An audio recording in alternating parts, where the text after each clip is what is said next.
भाइयों एवं बहनों, जय श्री गुरुदत्त। आप सबका शाश्वत ज्ञान गिरनार से चैनल में स्वागत और अभिनंदन है। जब भी हम श्री राम के बारे में सोचते हैं तो हमारे मन में उनकी एक सौम्य और शांत चित्त छवि उभर कर आती है। श्री राम हिंदू धर्म के सर्वाधिक संयमी और शांत चरित्रों में से एक हैं। इसी कारण हम में से कई समझते हैं कि श्री राम को कभी क्रोध ही नहीं आया, किंतु ये सत्य नहीं है। रामायण में ऐसे कई अवसर हैं जब श्री राम को भी अत्यंत क्रोध आया था। निसंदेह श्री राम स्वभाव से ही शांत और क्षमाशील थे, किंतु वे एक क्षत्रिय भी थे। सही समय और अवसर पर क्रोध करना भी क्षत्रिय का ही एक लक्षण है। रामायण और विशेषकर महाभारत में हमें ऐसे कई क्षत्रिय मिलते हैं जिन्होंने सही अवसर पर क्रोध कर धर्म की रक्षा की। श्री राम भी कोई अपवाद नहीं है। तो आइए ऐसे दुर्लभ अवसरों के बारे में जानते हैं जब श्री राम को क्रोध आया। रामचरितमानस के बालकांड में कागभूषुंड का वर्णन आता है। जब वे बाल रूपी श्री राम की रोटी लेकर उड़ जाते हैं तब श्री राम क्रोध में अपनी लीला दिखाते हैं और अपने हाथ को तीनों लोकों में व्याप्त कर लेते हैं, जिस पर कागभूषुंडी को उनकी वास्तविकता का ज्ञान होता है और वे उनकी शरण में आ जाते हैं। जब स्वयंवर में श्री राम के धनुष भंग करने पर परशुराम क्रोध में वहां आते हैं तो श्री राम अत्यंत विनम्रता से उन्हें शांत करते हैं, किंतु जब परशुराम उन्हें वैष्णव धनुष पर बाण चढ़ाने को कहते हैं तब श्री राम तनिक क्रोध में संधान कर कहते हैं कि अब परशुराम बताएं कि वे उस बाण से क्या नष्ट करें, उनकी मन की गति से भ्रमण की शक्ति अथवा उनके पुण्य से अर्जित लोगों को।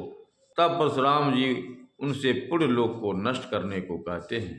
भाइयों बहनों, भगवान श्री राम जी के क्रोध का कि वो कब कब क्रोध में आए, इसको बताने से पहले हम आप सबसे अनुरोध करूंगा कि चैनल को सब्सक्राइब एवं वीडियो को लाइक तथा शेयर जरूर करें एवं कमेंट्स बॉक्स में अपने विचार से हमें अवगत कराएं। जब श्री राम ताड़का का वध करने से हिचकिचाते हैं तब विश्वामित्र उन्हें कहते हैं कि वे ताड़का को स्त्री समझकर दया का पात्र न समझें, क्योंकि वो एक राक्षसी है। तब श्री राम क्रोध में आकर एक ही बाण से ताड़का का वध कर देते हैं। ऐसे ही क्रोध हुए ताड़का के पुत्र मारीच के दलन एवं सुबाहु के वध के समय भी करते हैं। अहिल्या के उद्धार के समय भी श्री राम का इंद्र पर क्रोध करने का वर्णन आता है। जब सुपर्णखा माता सीता के साथ दुर्व्यवहार करती है, वो श्री राम के ही क्रोधित हो आज्ञा देने पर लक्ष्मण उसे दंड देते हैं। जब खरदूषण उन पर आक्रमण करते हैं तब श्री राम अत्यंत क्रोध में आकर अकेले ही केवल एक प्रहर 3 घंटे में खरदूषण सहित उनके 24,000 योद्धाओं का वध कर देते हैं। जब इंद्रपुत्र जयंत माता सीता का निरादर कर भागता है तब श्री राम अत्यंत क्रोधित हो उस पर ब्रह्मास्त्र चलाते हैं। बाद में जयंत और इंद्र के क्षमा मांगने पर वे केवल जयंत का बायां नेत्र भंग कर उसे जाने देते हैं। जब सुग्रीव उन्हें स्वयं पर हुए अपमान के विषय में बताते हैं तब श्री राम अत्यंत क्रोधित हो कहते हैं कि पुत्री समान अपने छोटे भाई की पत्नी को बलात् हस्तगत करने के कारण बाली निश्चय ही मारने योग्य है।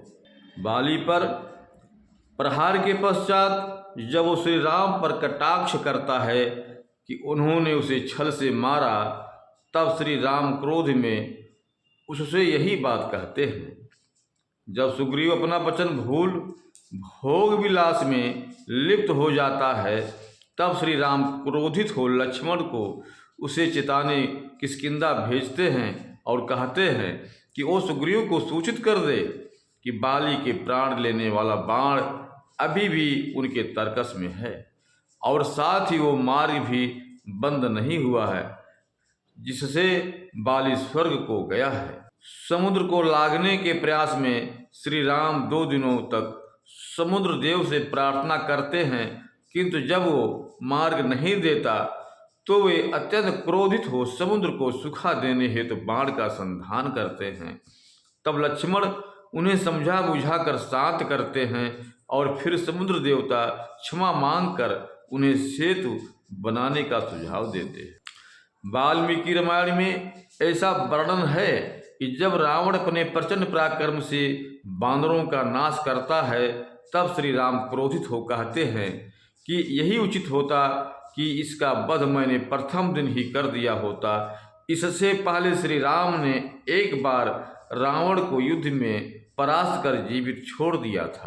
जब महर्षि दुर्वासा श्री राम के पास भोजन करने आते हैं तब वे इंद्र से कल्प वृक्ष की मांग करते हैं, किंतु जब इंद्र को विलंब होता है तो वे क्रोधित हो अपने बाण द्वारा एक संदेश इंद्र को भेजते हैं।